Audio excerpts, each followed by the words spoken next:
സംസ്ഥാനത്തെ 2 ജില്ലകളിൽ അതിതീവ്ര മഴ മുന്നറിയിപ്പ്. കോഴിക്കോട്, കണ്ണൂർ ജില്ലകളിൽ റെഡ് അലർട്ട് പ്രഖ്യാപിച്ചു. 7 ജില്ലകളിൽ ഓറഞ്ച് അലർട്ടും പുറപ്പെടുവിച്ചിട്ടുണ്ട്.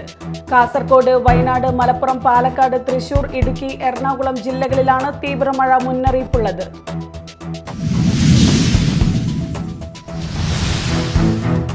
ശക്തമായി തുടരുന്ന മഴയിൽ തൃശൂർ ജില്ലയിലെ പല പ്രദേശങ്ങളിലും വ്യാപക നാശം. ചാലക്കുടി, കൊടുങ്ങല്ലൂർ മേഖലകളിൽ റോഡുകളിലും കൃഷിയിടങ്ങളിലും വെള്ളം കയറി. പല സ്ഥലത്തും ഗതാഗതം തടസ്സപ്പെട്ടു.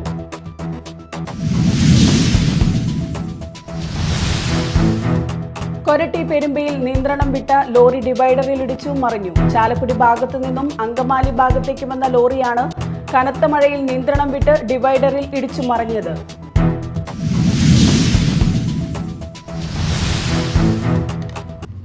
നമസ്കാരം, ന്യൂസ് റൗണ്ടപ്പിലേക്ക് സ്വാഗതം. വിശദമായ വാർത്തകൾ നോക്കാം.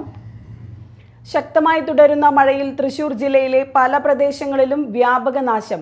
ചാലക്കുടി, കൊടുങ്ങല്ലൂർ മേഖലകളിൽ റോഡുകളിലും കൃഷിയിടങ്ങളിലും വെള്ളം കയറി. പല സ്ഥലത്തും ഗതാഗതം തടസ്സപ്പെട്ടു. മരങ്ങൾ വീണ് വാഹനങ്ങൾക്ക് കേടുപാടുകൾ സംഭവിച്ചു. ചാലക്കുടി മേഖലയിൽ ഇന്ന് കനത്ത കാറ്റും മഴയും അനുഭവപ്പെട്ടു. പല ഭാഗത്തും കൃഷിയിടങ്ങളിലും റോഡുകളിലും വെള്ളം കയറി. ചാലക്കുടി പുഴയിൽ ജലവിധാനം ഉയർന്നിട്ടുണ്ട്. വെട്ടുകടവ് പാലത്തിന്റെ അടിഭാഗം മുട്ടുന്ന തരത്തിലാണ് പുഴയിൽ വെള്ളം ഒഴുകുന്നത്. എന്നാൽ പറമ്പുകളിലേക്കോ വീടുകളിലേക്കോ വെള്ളം കയറിയിട്ടില്ല. ചാലക്കുടി പ്രൈവറ്റ് ബസ് സ്റ്റാൻഡ് ബിൽഡിംഗിൽ പ്രവർത്തിക്കുന്ന സൂര്യ എന്ന സ്ഥാപനത്തിന്റെ മുൻഭാഗത്തെ ഷീറ്റ് കാറ്റിൽ വൻ ശബ്ദത്തോടെ അടർന്നു വീണു. ബസ് കാത്തുനിന്നവർ ശബ്ദം കേട്ടോടിയതിനാൽ അപകടമൊഴിവായി. ചാലക്കുടി റെയിലടിപ്പാതയിൽ വെള്ളം കയറി വാഹന ഗതാഗതം തടസ്സപ്പെട്ടു. ചാലക്കുടി പുഴയ്ക്ക് സമീപത്താണ് റെയിൽവേ അടിപ്പാത. അടിപ്പാതയിൽ നിന്ന് വെള്ളം പുഴയിലേക്ക് ഒഴുകിവിടുന്ന പൈപ്പിലൂടെ അടിപ്പാതയിലേക്ക് വെള്ളം കയറുന്ന അവസ്ഥയാണിപ്പോൾ. നിരവധി തവണ അറ്റകുറ്റപ്പണികൾ നടത്തിയെങ്കിലും പ്രശ്നപരിഹാരമായിട്ടില്ലെന്ന് പ്രദേശവാസികൾ പറഞ്ഞു. കൂടാതെ മുരിങ്ങൂർ ഡിവൈൻ നഗറിലെ സർവീസ് റോഡിൽ വെള്ളം കയറി. ഇതുവഴിയുള്ള യാത്രയും ദുരിതത്തിലായിരിക്കുകയാണ്. റെയിൽവേ അടിപ്പാതയിൽ വെള്ളം കയറി ഗതാഗതം സ്തംഭിച്ചു. തുരുത്തിപ്പുറം റോഡിൽ വെള്ളം കയറിയതോടെ ഇതുവഴിയുള്ള ഗതാഗതവും നിലച്ചു. ചാലക്കുടി വെള്ളാഞ്ചിറ റോഡിലും വെള്ളം കയറി. കുമ്പിടിയിലേക്കുള്ള വെള്ളാഞ്ചിറ പാടം റോഡിലാണ് വെള്ളം കയറിയത്. തൃശൂർ ഒല്ലൂരിലെ ചീരാച്ചി വളവിൽ ഇന്നു രാവിലെ മരം വീണ് 2 കാറുകൾക്ക് കേടുപറ്റി. കാറിൽ ആളില്ലാത്തതിനാൽ വൻ ദുരന്തം ഒഴിവായി. ഒല്ലൂർ വഴിയിലുള്ള വാഹനങ്ങൾ വഴി തിരിച്ചുവിട്ടു. ഫയർഫോഴ്സ് എത്തി മരം മുറിച്ചു നീക്കി. കഴിഞ്ഞ ദിവസം സ്വരാജ് റൗണ്ടിലും മരക്കൊമ്പ് പൊട്ടി വീണു. ഭാഗ്യം കൊണ്ടാണ് ദുരന്തം ഒഴിവായത്. ശക്തമായ മഴയെ തുടർന്ന് കൊടുങ്ങല്ലൂരിൽ പലയിടങ്ങളിലും വെള്ളക്കെട്ട് രൂക്ഷമായി. കൊടുങ്ങല്ലൂർ നഗരത്തിൽ ചന്തപ്പുര ബൈപ്പാസ് റോഡ് പരിസരം, എൽത്തുരത്ത്, പുല്ലൂറ്റ് തുടങ്ങിയ പ്രദേശങ്ങളിലും എറിയാട്, അഴീക്കോട്, ശ്രീനാരായണപുരം എന്നിവിടങ്ങളിലും വെള്ളക്കെട്ട് അനുഭവപ്പെടുന്നുണ്ട്. ചന്തപ്പുരയിൽ ദളവാക്കുളം കരകവിഞ്ഞ നിലയിലാണ്. ഡിവൈഎസ്പി ഓഫീസിന്റെ മുൻവശത്തെ റോഡിലും MIT ആശുപത്രി, ടൗൺ LP സ്കൂൾ പരിസരങ്ങളിലും റോഡിൽ വെള്ളം നിറഞ്ഞ അവസ്ഥയാണുള്ളത്. ദേശീയപാത നിർമ്മാണത്തിന്റെ ഫലമായി നിലവിലുള്ള കാനയിലൂടെയുള്ള ഒഴുക്ക് തടസ്സപ്പെട്ടതും ദളവാക്കുളം പരിസരത്തെ അനധികൃത നിർമ്മാണങ്ങളുമാണ് വെള്ളക്കെട്ടിന് കാരണമെന്ന് നാട്ടുകാർ പറയുന്നു. കനോലി കനാലിനോട് ചേർന്നുള്ള പ്രദേശങ്ങളിലും വെള്ളക്കെട്ട് രൂക്ഷമാണ്. വിവിധ ബ്യൂറോകൾക്കൊപ്പം മീഡിയ ടൈം, മാള. ഇന്ന് കർക്കിടകം 1. ഭക്തിയുടെയും ജീവിതചര്യയുടെയും കൂടിച്ചേരലാണ് മലയാളിക്ക് കർക്കിടക മാസം. രാമായണ മാസാചരണം കൂടിയാണ് കർക്കിടകം. ഇന്നു മുതൽ വീടുകളിലും ക്ഷേത്രങ്ങളിലും രാമായണ പാരായണം നടക്കും. രാമായണ പാരായണത്തിനു പുറമെ ഭക്തർ നാലമ്പല ദർശനം നടത്തുന്നു. തീർത്ഥാടനത്തിന്റെ ഭാഗമായി ഭക്തർക്കായി വിപുലമായ സൗകര്യങ്ങളാണ് തൃശൂരിലെ ദാശരഥി ക്ഷേത്രങ്ങളിൽ ഒരുക്കിയിരിക്കുന്നത്. കേരളത്തിലെ വിവിധ ക്ഷേത്രങ്ങളിൽ ഇന്ന് പ്രത്യേക പൂജകളുമായി രാമായണ മാസാചരണം ആരംഭിക്കും. ഹൈന്ദവ കുടുംബങ്ങളിലും ക്ഷേത്രങ്ങളിലും നടത്തിവരുന്ന 1 മാസം നീണ്ടു നിൽക്കുന്ന രാമായണ വായനയ്ക്കും ഇന്ന് തുടക്കമായി. ക്ഷേത്രങ്ങൾ, പ്രത്യേകിച്ച് മഹാവിഷ്ണു ക്ഷേത്രങ്ങളിൽ പ്രത്യേക പൂജകൾ നടത്തുകയും രാമായണ മന്ത്ര പാരായണം സംഘടിപ്പിക്കുകയും ചെയ്തു. കർക്കിടക മാസത്തിൽ മഹാമാരിയും കനത്ത മഴയും ഉണ്ടാകും. പുരാതന കാലത്ത് ഇത് ഭക്ഷണത്തിനും മറ്റുമുള്ള ദൗർലഭ്യത്തെ സൂചിപ്പിക്കുന്ന മാസം കൂടിയായിരുന്നു. പലതരം രോഗങ്ങളും ഈ മാസം ഉണ്ടാകാറുണ്ട്. അതുകൊണ്ടാണ് ആളുകൾ ആത്മീയ പ്രവർത്തനങ്ങളിൽ വളരെയധികം ശ്രദ്ധ കേന്ദ്രീകരിക്കുന്നത്. ഒരുപാട് ഔഷധ ഗുണങ്ങളുള്ള കർക്കിടക കഞ്ഞി കർക്കിടക മാസത്തിൽ ഉപയോഗിക്കുന്നത് വളരെ പഴക്കമുള്ള പാരമ്പര്യമാണ്. കൂടാതെ ഇത് ഉപയോഗിക്കുന്നത് രോഗപ്രതിരോധ സംവിധാനത്തിന് ഗുണം ചെയ്യും. കാലാവസ്ഥയിൽ നിന്നുള്ള രോഗബാധ തടയുന്നതിനും സഹായിക്കുന്നു. രാമായണ പാരായണത്തിന് പുറമെ ഭക്തർ നാലമ്പല ദർശനം നടത്തുന്നു. ദശരഥപുത്രന്മാരായ ശ്രീരാമ, ഭരത, ലക്ഷ്മണ, ശത്രുഘ്ന ക്ഷേത്രങ്ങളിൽ കർക്കിടക മാസത്തിൽ ഒരേ ദിവസം ദർശനം നടത്തുന്നത് പുണ്യമായാണ് ഭക്തർ വിശ്വസിക്കുന്നത്. ഓരോ വർഷവും നാലമ്പല ദർശനം നടത്തുന്ന ഭക്തരുടെ എണ്ണം വർദ്ധിക്കുകയാണ്. തൃശൂർ ജില്ലയിൽ സ്ഥിതി ചെയ്യുന്ന 4 അമ്പലങ്ങളിൽ ആദ്യം തൃപ്രയാർ ക്ഷേത്രത്തിലും തുടർന്ന് ഇരിങ്ങാലക്കുട, കൂടൽമാണിക്യം, മൂഴിക്കുളം ലക്ഷ്മണപ്പെരുമാൾ, പായമൽ, ശത്രുഘ്ന ക്ഷേത്രം എന്നിവിടങ്ങളിൽ ദർശനം നടത്തി വീണ്ടും തൃപ്രയാറിൽ തന്നെ ദർശനം നടത്തി അവസാനിക്കുന്നതാണ് തീർത്ഥാടന രീതി. തീർത്ഥാടനത്തിന്റെ ഭാഗമായി ഭക്തർക്കായി വിപുലമായ സൗകര്യങ്ങളാണ് ക്ഷേത്രങ്ങളിൽ ഒരുക്കിയിരിക്കുന്നത്. News desk media time. Thrissur Vadakkumnatha ക്ഷേത്രത്തിൽ ചരിത്രപ്രസിദ്ധമായ ആനയൂട്ട് നടന്നു. സംസ്ഥാനത്തിന്റെ വിവിധ ഭാഗങ്ങളിൽ നിന്നായി 70ഓളം ആനകൾ ഊട്ടിൽ പങ്കെടുത്തു. പുലർച്ചെ 5-ന് ക്ഷേത്രം തന്ത്രി പുലിയന്നൂർ ശങ്കരനാരായണൻ നമ്പൂതിരിയുടെ നേതൃത്വത്തിൽ മഹാഗണപതി ഹോമത്തോടെയാണ് ചടങ്ങുകൾക്ക് തുടക്കമായത്. 15 പിടിയാനകളടക്കം 70ഓളം ആനകളാണ് വടക്കുംനാഥ ക്ഷേത്രത്തിലെ 42ാമത് ആനയൂട്ടിൽ പങ്കെടുത്തത്. 12,008 നാളികേരം, 2000 കിലോ ശർക്കര, 2000 കിലോ അവിൽ, 500 കിലോ മലർ, 60 കിലോ എള്ള്, 50 കിലോ തേൻ, ഗണപതി നാരങ്ങ, കരിമ്പ് തുടങ്ങിയവ ഉപയോഗിച്ച് 60 പേർ ചേർന്നാണ് ആനകൾക്കായി അഷ്ടദ്രവ്യം തയ്യാറാക്കിയത്. രാവിലെ 9:30 ഗുരുവായൂർ ലക്ഷ്മി എന്ന കുട്ടിയാനയ്ക്ക് ക്ഷേത്രം മേൽശാന്തി ചെറുമുക്ക് ശ്രീരാജ് നാരായണൻ ആദ്യ ഉരുള നൽകി ആനയൂട്ടിന് തുടക്കം കുറിച്ചു. 500 കിലോ അരിയുടെ ചോറ്, ശർക്കര, മഞ്ഞൾപ്പൊടി എന്നിവ ചേർത്ത ഉരുളകളും പൈനാപ്പിൾ, കക്കിരി, തണ്ണിമത്തൻ, പഴം തുടങ്ങിയ 8ഓളം പഴവർഗ്ഗങ്ങളും ദഹനത്തിന് പ്രത്യേക ഔഷധക്കൂട്ടും ഉൾപ്പെടുത്തിയാണ് ആനയൂട്ട്. വെറ്റിനറി ഡോക്ടർമാർ, ഫോറസ്റ്റ് ഡിപ്പാർട്ട്മെന്റ് എന്നിവരുടെ പരിശോധനയ്ക്ക് ശേഷമാണ് ആനകളെ ചടങ്ങിൽ പങ്കെടുപ്പിച്ചത്. വനംവകുപ്പ് മന്ത്രി AK ശശീന്ദ്രൻ, ജില്ലാ കളക്ടർ VR കൃഷ്ണതേജ ഉൾപ്പെടെയുള്ളവർ ചടങ്ങിൽ പങ്കെടുത്തു. 1 കോടി രൂപയ്ക്ക് ആനയൂട്ട് ഇൻഷൂർ ചെയ്തിട്ടുണ്ട്. Media time, Thrissur.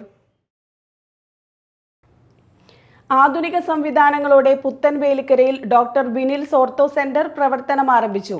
Computerised lab, ECG, pharmacy, physiotherapy, x-ray സേവനങ്ങൾ ഡോക്ടർ ബിനിൽസ് ഓർത്തോ സെന്ററിൽ ലഭ്യമാണ്. പുത്തൻവേലിക്കര താലൂക്ക് ആശുപത്രിക്ക് എതിർവശത്തായി പ്രവർത്തനം ആരംഭിച്ച ഓർത്തോ സെന്ററിന്റെ ഉദ്ഘാടനം ഗ്രാമപഞ്ചായത്ത് പ്രസിഡന്റ് റോസി ജോഷി നിർവഹിച്ചു. Ward member AR Sreejith, Paul Thachil, doctor Binil Paul, Aishwarya Tom എന്നിവർ സന്നിഹിതരായിരുന്നു.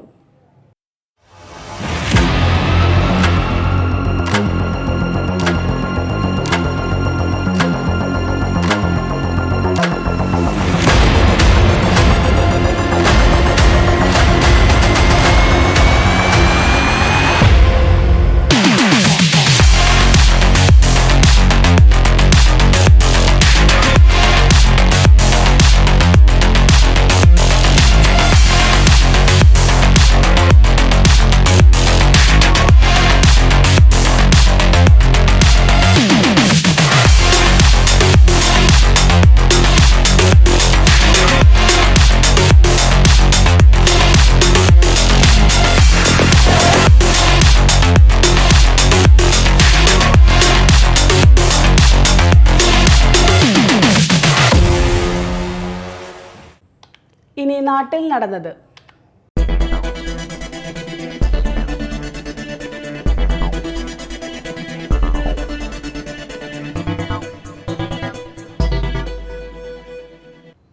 കൊരട്ടി പെരുമ്പിയിൽ നിയന്ത്രണം വിട്ട ലോറി ഡിവൈഡറിൽ ഇടിച്ചു മറിഞ്ഞു. ചാലക്കുടി ഭാഗത്തു നിന്നും അങ്കമാലി ഭാഗത്തേക്ക് വന്ന ലോറിയാണ് കനത്ത മഴയിൽ നിയന്ത്രണം വിട്ട് ഡിവൈഡറിൽ ഇടിച്ചു മറിഞ്ഞത്. ഡ്രൈവർ നിസ്സാര പരിക്കുകളോടെ രക്ഷപ്പെട്ടു. ചൊവ്വാഴ്ച ഉച്ചയ്ക്ക് 1 മണിയോടെയായിരുന്നു അപകടം. നിയന്ത്രണം വിട്ട ലോറി ഡിവൈഡറിൽ ഇടിച്ചു സർവീസ് റോഡിലേക്ക് മറിയുകയായിരുന്നു. ഈ സമയം തൊട്ടുപിന്നിലൂടെ വരികയായിരുന്ന വാഹനങ്ങൾ പെട്ടെന്ന് ബ്രേക്കിട്ടതിനാൽ വൻ അപകടം ഒഴിവായി. ഇടിയുടെ ആഘാതത്തിൽ ലോറി ഭാഗികമായി തകർന്നു. സംസ്ഥാനത്തെ 2 ജില്ലകളിൽ അതിതീവ്ര മഴ മുന്നറിയിപ്പ്. കോഴിക്കോട്, കണ്ണൂർ ജില്ലകളിൽ റെഡ് അലർട്ട് പ്രഖ്യാപിച്ചു. 7 ജില്ലകളിൽ ഓറഞ്ച് അലർട്ടും പുറപ്പെടുവിച്ചിട്ടുണ്ട്. കാസർഗോഡ്, വയനാട്, മലപ്പുറം, പാലക്കാട്, തൃശൂർ, ഇടുക്കി, എറണാകുളം ജില്ലകളിലാണ് തീവ്രമഴ മുന്നറിയിപ്പുള്ളത്. കോട്ടയം, ആലപ്പുഴ, പത്തനംതിട്ട ജില്ലകളിൽ യെല്ലോ അലർട്ടും പുറപ്പെടുവിച്ചിട്ടുണ്ട്.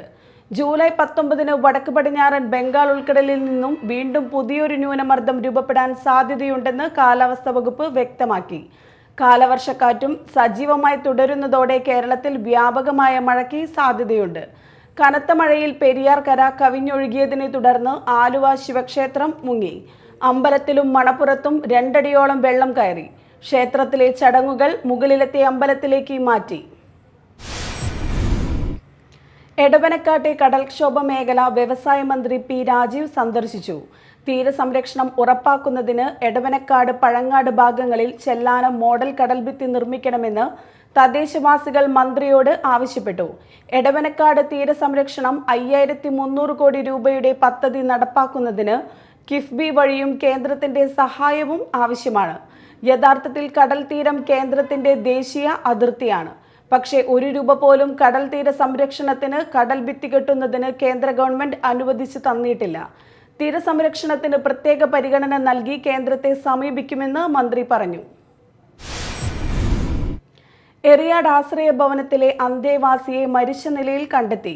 നിരാലംബരായവർക്കായി എറിയാട് പഞ്ചായത്ത് നിർമ്മിച്ച ആശ്രയ ഭവനത്തിലെ താമസക്കാരിയായ 56 വയസ്സുള്ള പള്ളത്ത് കനകയാണ് മരിച്ചത്. കഴിഞ്ഞ ദിവസങ്ങളിൽ കനകയ്ക്ക് പനി അനുഭവപ്പെട്ടിരുന്നു. ഇന്ന് രാവിലെ മുറിയുടെ വാതിൽ തുറക്കാതെ വന്നതിനെ തുടർന്ന് ആശ്രയ ഭവനത്തിലെ മറ്റു താമസക്കാർ കനകയുടെ ബന്ധുക്കളെ വിവരമറിയിച്ചു. പിന്നീട് മുറിയുടെ വാതിൽ പൊളിച്ചപ്പോഴാണ് കനകയെ മരിച്ച നിലയിൽ കണ്ടെത്തിയത്. കൊടുങ്ങല്ലൂർ പോലീസ് മേൽനടപടികൾ സ്വീകരിച്ചു. കേരളത്തിലെ എല്ലാ റേഞ്ചുകളിലും അതാത് റേഞ്ചിലേക്ക് ആവശ്യമായ കള്ള് ഉൽപ്പാദിപ്പിക്കാനുള്ള നടപടികൾ ആസൂത്രണം ചെയ്തതായി Kerala toddy board chairman UP Joseph പറഞ്ഞു. പറവൂർ താലൂക്ക് ചെത്തു തൊഴിലാളി യൂണിയൻ 54ാമത് വാർഷിക സമ്മേളനം ഉദ്ഘാടനം ചെയ്ത് സംസാരിക്കുകയായിരുന്നു അദ്ദേഹം. KR ഗംഗാധരൻ സ്മാരക ഹാളിൽ നടന്ന സമ്മേളനത്തിൽ TR ബോസ് അധ്യക്ഷനായി. ഇത് നടപ്പാക്കുന്നതിനുള്ള ചർച്ചകൾ നടന്നുവരുന്നു. സംസ്ഥാനത്തെ ഏറ്റവും കൂടുതൽ പേർ കള്ളുചെത്ത് തൊഴിൽ കൊണ്ട് ഉപജീവനം നടത്തുന്നത് പാലക്കാട് ജില്ലയിലെ ചിറ്റൂരിലാണ്. ഒരു വർഷം അവിടെ ഉൽപ്പാദിക്കപ്പെടുന്നത് 6 കോടി ലിറ്റർ കള്ളാണ്. ഇവിടെ ജോലി ചെയ്യുന്നവർ അംഗീകൃത തൊഴിലാളികളല്ല. ഇവർക്ക് മാന്യമായ കൂലിയോ ബോണസോ മറ്റ് ആനുകൂല്യങ്ങളോ ലഭിക്കുന്നില്ല. ഇത്തരം തൊഴിലാളികളെ അംഗീകൃത തൊഴിലാളികളാക്കി മാറ്റലാണ് കേരള ടൊഡി ബോർഡിന്റെ ലക്ഷ്യമെന്ന് Kerala toddy board chairman UP Joseph പറഞ്ഞു. പറവൂർ താലൂക്ക് ചെത്തു തൊഴിലാളി യൂണിയൻ 54ാമത് വാർഷിക സമ്മേളനം ഉദ്ഘാടനം ചെയ്ത് സംസാരിക്കുകയായിരുന്നു അദ്ദേഹം. കുഴൂരിൽ വീടിന് മുകളിലേക്ക് മരം വീണ് വീട് തകർന്നു. മുളവര വാസന്തിയുടെ വീട്ടുപറമ്പിലെ മഹാഗണി മരമാണ് വീടിന് മുകളിൽ പതിച്ചത്. ഇന്ന് രാവിലെയുണ്ടായ കാറ്റിൽ മരം കടപുഴകി വീടിന് മുകളിലേക്ക് പതിക്കുകയായിരുന്നു. മരം വീണതിനെ തുടർന്ന് വീടിന്റെ ചുമരിന്റെ ഭാഗം തകർന്നു. കാലപ്പഴക്കമുള്ള വീടായതിനാൽ ഏത് സമയത്തും ചുമര് നിലം പൊത്താവുന്ന അവസ്ഥയിലാണ്. വളപ്പിലെ ജാതിമരവും കടപുഴകി വീണിട്ടുണ്ട്. 2 ആഴ്ച മുൻപ് ഒരു ജാതിമരം മറിഞ്ഞ് വീടിന്റെ പുറത്തുള്ള അടുക്കള പൂർണ്ണമായും തകർന്നിരുന്നു. മാള വലിയപറമ്പിൽ അപകട ഭീഷണി ഉയർത്തി പഴയ കെട്ടിടം. വലിയപറമ്പ് ജംഗ്ഷനിലാണ് ഏതു നിമിഷവും നിലം പൊത്താവുന്ന രീതിയിൽ ജനങ്ങളിൽ ആശങ്ക ഉയർത്തി കെട്ടിടം നിലകൊള്ളുന്നത്. സ്വകാര്യ വ്യക്തിയുടെ ഉടമസ്ഥതയിലുള്ള വർഷങ്ങൾ പഴക്കമുള്ള കെട്ടിടത്തിന്റെ ചുവരുകൾ ഇടിഞ്ഞു തുടങ്ങിയിട്ടുണ്ട്. സമീപത്തെ സ്കൂളിലെ കുട്ടികൾക്കും വഴിയാത്രക്കാർക്കും ഓട്ടോറിക്ഷ ജീവനക്കാർക്കും സമീപവാസികൾക്കും അപകട ഭീഷണി ഉയർത്തി നിൽക്കുന്ന കെട്ടിടത്തിന്റെ ഭാഗങ്ങൾ പൊളിച്ചു നീക്കി അപകട ഭീഷണി ഒഴിവാക്കണമെന്നാണ് നാട്ടുകാരുടെ ആവശ്യം. നമ്മൾ 2 വർഷമായിട്ട് ഈ ബിൽഡിങ്ങിന് ഓരോ പ്രശ്നങ്ങളായി മഴ വരുമ്പോൾ കാര്യങ്ങളൊക്കെ ഉണ്ടായിരുന്നു. ഒരു അപകടങ്ങളായിരുന്നു. പിന്നെ ഇത്രയും ചാർജ് ഇന്ന് നോക്കിയാൽ ആ സൈഡിലേക്ക് നോക്കിയാൽ ആ സൈഡിലാവും ബിൽഡിങ്ങിലേക്ക് ചാരോ ഈ ബിൽഡിങ് നിൽക്കുന്നത്. ഇത് ഇന്ന് ഭിത്തി നോക്ക് അടിയിൽ വെറുതെ മണ്ണിട്ട് വെച്ചത് കെട്ടിക്കണമെന്നതാണ്. മുകളിൽ മാത്രമേ നോക്കിയിട്ടുള്ളൂ. ഈ സാധനം കൂടി പറഞ്ഞു പോയി കഴിഞ്ഞാൽ ജനങ്ങൾക്ക് അപകടങ്ങളും മറ്റുള്ള കാര്യങ്ങളൊക്കെ ഉണ്ടാകുന്നതാണ്. ഒരാൾക്ക് നടന്നു പോയി കഴിഞ്ഞാലും പറ്റില്ല. നേരെ ഓപ്പോസിറ്റ് സ്കൂളാണ്. സ്കൂളിലെ കുട്ടികളെ ആരെങ്കിലും വന്നു കഴിഞ്ഞാലും ഇവിടെ എന്തെങ്കിലും വന്നു കഴിഞ്ഞാൽ അത് ഇടിഞ്ഞ് വീണ സമയത്ത് ആ കുട്ടികൾക്കും അപകടമാണ്. അപ്പോൾ അതിൻ്റെ പേരിൽ നമ്മൾ നല്ല കാര്യങ്ങൾ നോക്കുക. അത് നമ്മൾ പഞ്ചായത്തിനെ അറിയിച്ചു, പ്രസിഡന്റിനെ അറിയിച്ചു. ഈ 13 വാർഡിലെ മെമ്പറാണ് പ്രസിഡന്റ് വന്നു പറഞ്ഞു പ്രസിഡന്റിന് അതിനെ പറ്റിയ കാര്യങ്ങളൊന്നും ചെയ്യാൻ പറ്റില്ല എന്ന് പറഞ്ഞത്. അതെന്ന് വെച്ചാൽ അതിൻ്റെ ഉടമസ്ഥനെ വായിക്കണം. ഈ ഉടമസ്ഥനെ ഇന്നലെ പ്രസിഡന്റ് വിളിച്ച് പറഞ്ഞു. അതിൻ്റെ അവരുടെ അവകാശിയായ ആളുടെ അനിയനെ ഞാൻ ഫോൺ ചെയ്തിട്ടുണ്ടായിരുന്നു. അപ്പോൾ ആൾ പറഞ്ഞു എന്നെ കൊണ്ടൊന്നും ചെയ്യാൻ പറ്റില്ല, അതൊക്കെ നിങ്ങൾ അവരെ കൊണ്ട് ചെയ്യിച്ചോളാന്ന് പറഞ്ഞത്. മഴയെത്തിയതോടെ വേനലിൽ ഉറങ്ങിക്കിടന്ന വെള്ളച്ചാട്ടങ്ങൾക്കും ജീവൻ വെച്ചു. പ്രകൃതിയുടെ ഹരിത സമൃദ്ധിക്ക് നടുവിൽ വിസ്മയ കാഴ്ചയായി ഒരു വെള്ളച്ചാട്ടം. പുത്തഞ്ചിറ പഞ്ചായത്തിലെ പകരപ്പിള്ളി അരിക്കത്തോടിലാണ് ആരെയും ആകർഷിക്കുന്ന ഈ വെള്ളച്ചാട്ടം ഉള്ളത്. പാറക്കെട്ടിൽ ചിന്നിച്ചിതറി ആർത്തുല്ലസിച്ച് പതിക്കുന്ന ഈ വെള്ളച്ചാട്ടം പുത്തഞ്ചിറ ഒളിപ്പിച്ചിരിക്കുന്ന നിരവധി കാഴ്ചകളിൽ ഒന്നാണിത്. മഴ കുറഞ്ഞതോടെ കുറച്ചുനാളുകളായി വെള്ളമില്ലാതെ മെലിഞ്ഞിരുന്ന വെള്ളച്ചാട്ടമാണ് ഇപ്പോൾ സമൃദ്ധമായിരിക്കുന്നത്. പുത്തഞ്ചിറ മാണിയങ്കാവ് ശ്രീ ഭഗവതി ക്ഷേത്രത്തിൽ രാമായണ മാസാചരണത്തിന് തുടക്കമായി. മഹാഗണപതി ഹോമം, രാമായണം പാരായണം, മാണിക്യങ്കാവ് മാതൃസമിതി, ലളിത പരമേശ്വരി ഗ്രൂപ്പിന്റെ ലളിത സഹസ്രനാമ ജപസമർപ്പണം, അന്നദാനം എന്നിവ നടന്നു. അനാഥ വിധവ സംരക്ഷണ സംവിധാനമായ the light charitable trust Kodungallur ഏരിയയുടെ കുടുംബ സംഗമവും SSLC+2 പരീക്ഷയിൽ ഉന്നത വിജയം നേടിയവർക്കുള്ള അവാർഡ് ദാനവും നടന്നു. ദി ലൈറ്റ് ചാരിറ്റബിൾ ട്രസ്റ്റ് സംസ്ഥാന managing trustee doctor Abdul Ahad Madani ഉദ്ഘാടനം ചെയ്തു. Kodungallur municipality chairperson Geetha TK മുഖ്യ അതിഥിയായിരുന്നു. ലൈറ്റ് സംസ്ഥാന ചെയർമാൻ സഫർ അലി ഇസ്മയിൽ സമ്മാനദാനം നിർവഹിച്ചു. കൊടുങ്ങല്ലൂർ ഏരിയ ചെയർമാൻ സലീം തോട്ടുങ്ങൽ അധ്യക്ഷത വഹിച്ചു. പ്രമുഖ motivation speaker doctor Salih Pareed, Shajeena Nasar, US Afsal എന്നിവർ വിവിധ വിഷയങ്ങളിൽ ക്ലാസുകൾക്ക് നേതൃത്വം നൽകി. താജുദ്ദീൻ സലാഹി, ഷെറീന, സാജിദ, ആബിദ ടീച്ചർ, ഹംലത്ത് കരീം, സീനത്ത് മുജീബ്, നിഷ റാഫി എന്നിവർ സംസാരിച്ചു. പ്രധാന വാർത്തകൾ വീണ്ടും.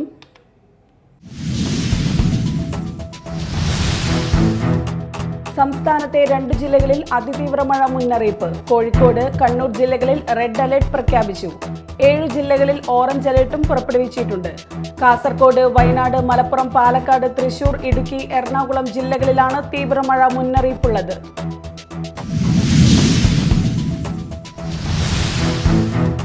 ശക്തമായി തുടരുന്ന മഴയിൽ തൃശൂർ ജില്ലയിലെ പല പ്രദേശങ്ങളിലും വ്യാപക നാശം. ചാലക്കുടി, കൊടുങ്ങല്ലൂർ മേഖലകളിൽ റോഡുകളിലും കൃഷിയിടങ്ങളിലും വെള്ളം കയറി. പല സ്ഥലത്തും ഗതാഗതം തടസ്സപ്പെട്ടു.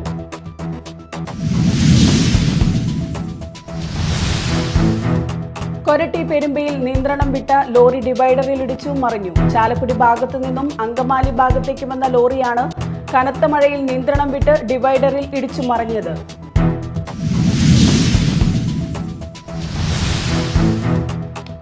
ഇതോടെ ന്യൂസ് റൗണ്ടപ്പ് സമാപിച്ചു. നമസ്കാരം.